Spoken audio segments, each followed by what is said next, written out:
السلام عليكم ورحمة الله وبركاته. ما حكم من يلبس سلسال أو إسوارة أو شيئا مكتوب عليه آية الكرسي أو أي آية من كتاب الله عز وجل؟ الحمد لله والصلاة والسلام على رسول الله وآله وصحبه ومن والاه، أما بعد، فإن أهل العلم من عهد النبي صلى الله عليه وسلم إلى يومنا هذا قد أجمعوا بالإجماع على حرمة لبس أي تميمة أو سلسال أو شيء مكتوب عليه طلاسم أو كلمات شركية من كلام البشر. ومن باب قول النبي صلى الله عليه وسلم: التمائم شرك والتولة شرك. وأما بالنسبة للبس ما هو مكتوب عليه آيات القرآن كالفاتحة أو آية الكرسي أو ما أشبه ذلك من آيات القرآن الكريم، فهذا قد اختلف فيه أهل العلم إلى قولين.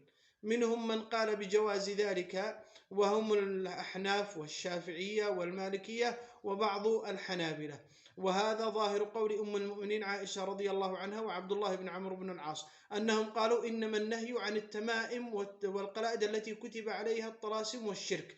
النهي جاء في باب التمائم الشركية، ولم يأتي في التمائم التي فيها آيات القرآن الكريم.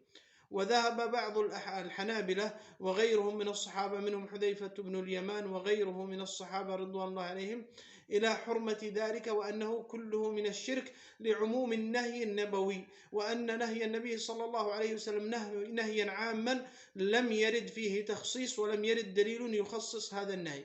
وقالوا أيضا: من باب سد الذرائع نسد الذريعة لكي لا يصل الإنسان بعد لبس هذه التمائم التي فيها آيات القرآن فيذهب ويلبس التمائم التي مكتوب عليها الطلاسم والكلام الشركي، فنسد الذريعة لكي لا يذهبوا إلى الشرك.